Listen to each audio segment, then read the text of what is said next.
Welcome to Security Lens on BCOS television. My name is Mary Adedapo with security news, updates and insights.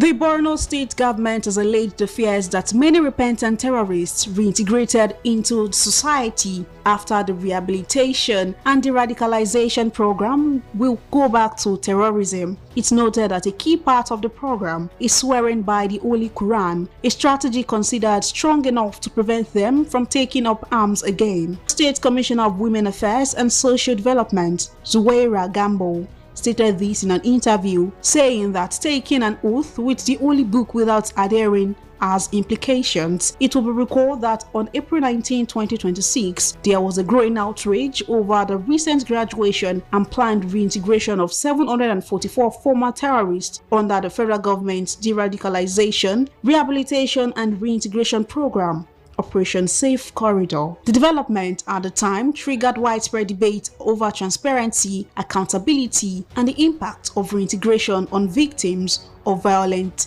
extremism.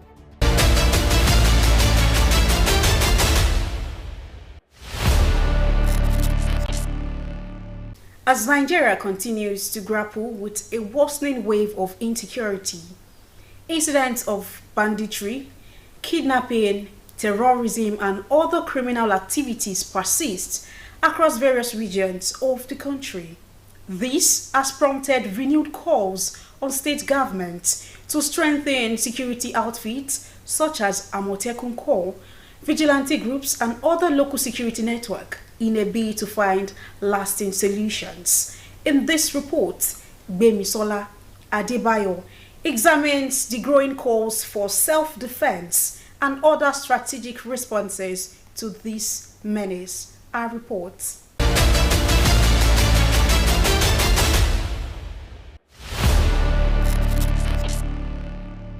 From the northeast to the northwest, as well as other parts of the Middle Belt and southern Nigeria, citizens continue to face threats to lives and property, raising serious concerns about national stability and economic growth.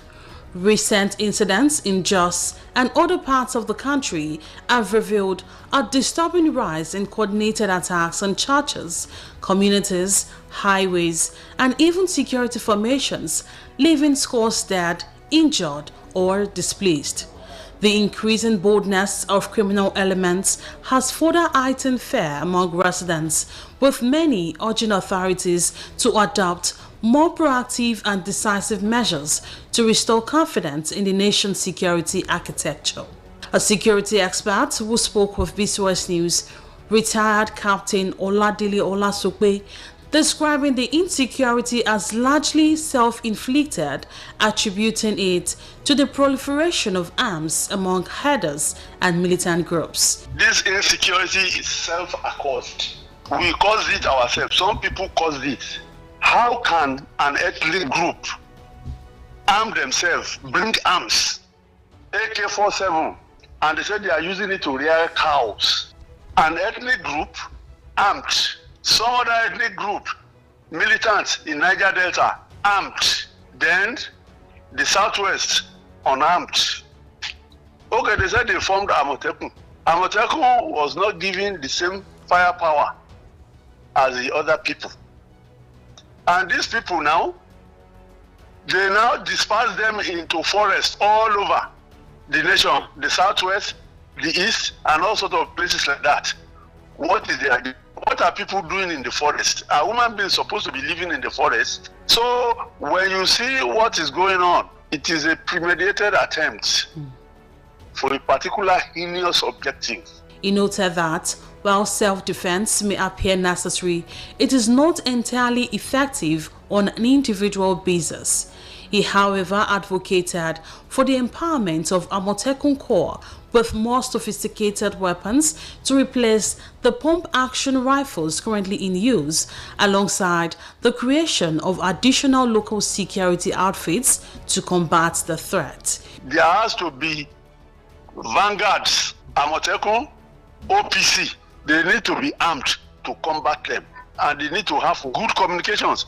So wherever people see them moving, you contact our people to come and engage them. Also speaking, former chairman of the Nigerian Union of Journalists, Oyo State, Comrade Ademola Babalola, called on President Bola Tinubu to consider declaring a state of emergency on security. He urged the federal government to intensify efforts towards restoring peace, emphasizing that the primary responsibility of any government is the protection of lives and property. He also expressed support for the proposed establishment of state police. State police is something that all of us should embrace.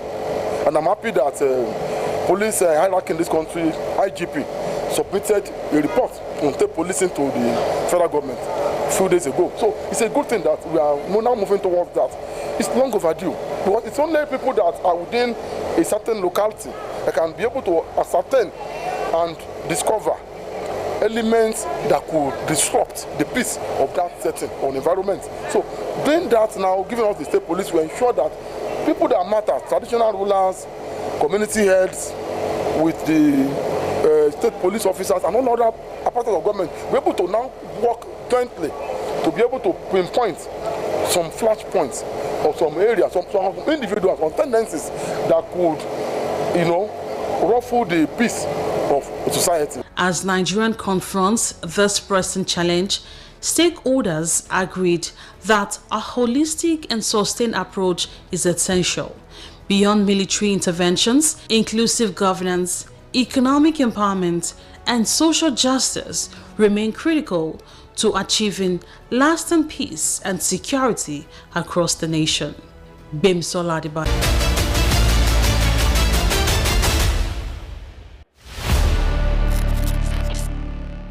Oyo State Police Command has arrested 3 suspected criminals and recovered a locally fabricated pistol during an intelligence-led stop-and-search operation along Old Oyo Road in Fiditi. The operation was carried out by operatives attached to restore peace in Fiditi. According to the police, the operatives intercepted a commercial bus during a routine stop-and-search exercise and subjected passengers alongside their luggage to thorough screening. It added that suspicion was raised when 3 passengers allegedly attempted to flee after attention was focused on them and the luggage. The suspects were, however, chased and arrested by the operators. The police further noted that the suspects are currently in custody while investigations continue to determine the source of the firearm, its intended use, and possible links to criminal activities.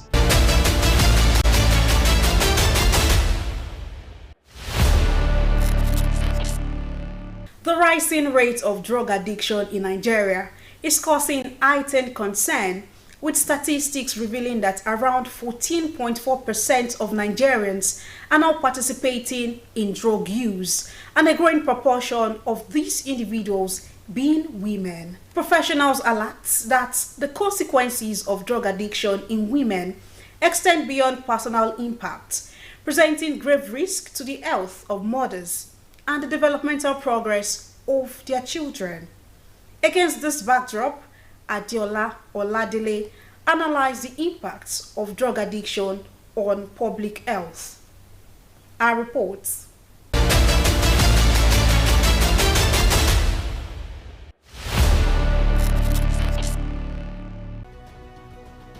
Drug addiction continues to be a pervasive global health issue and social concern, impacting individuals across various age groups, genders, social strata, and communities.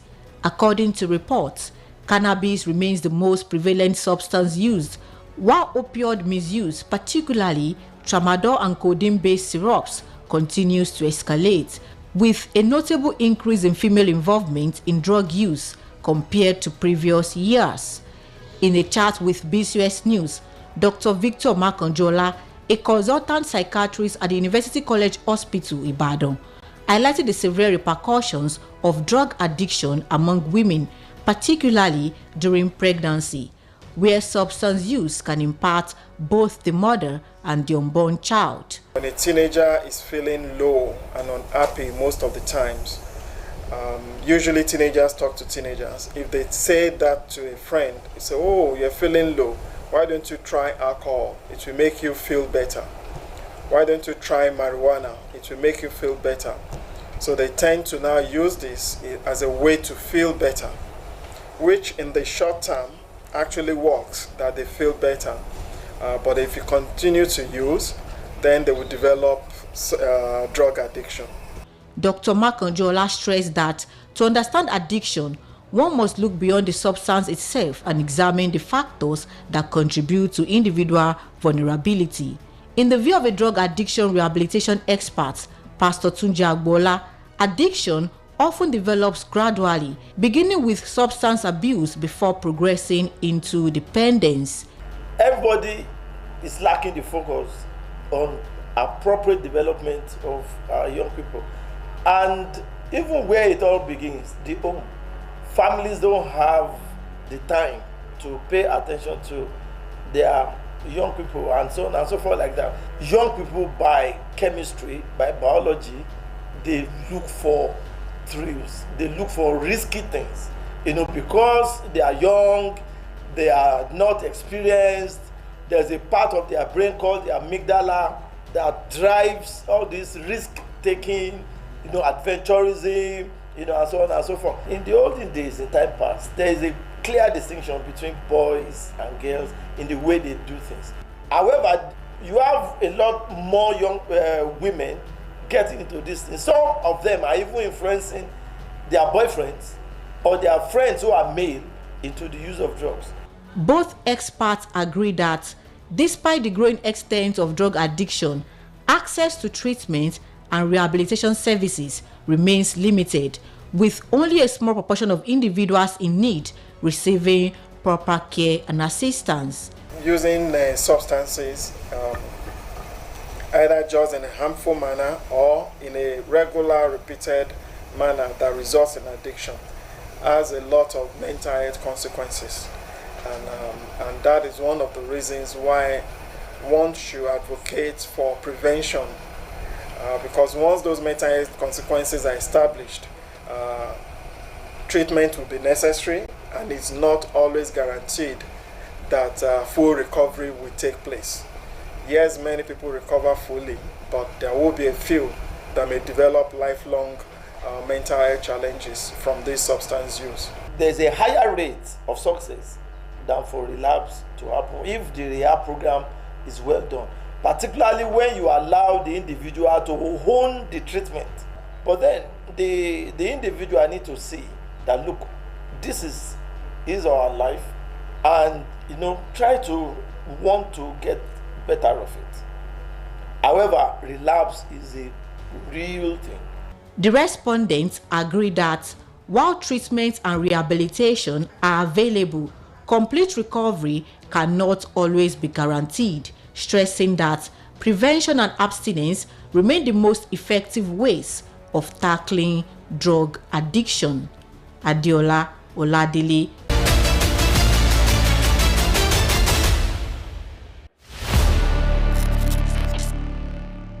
Stakeholders say evacuating foreigners from South Africa may not provide a lasting solution to the recurring xenophobic attacks.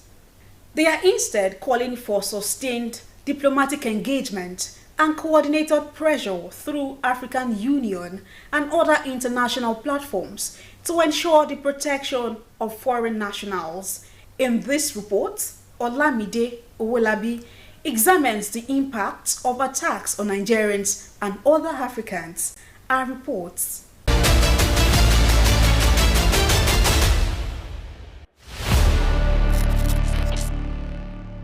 A fresh wave of xenophobic violence has erupted in South Africa, with foreign nationals, particularly Africans, once again becoming targets of hostility. The attacks, driven by anti-immigration protests, have seen groups demand the removal of non-citizens, describing their actions as efforts to reclaim their country.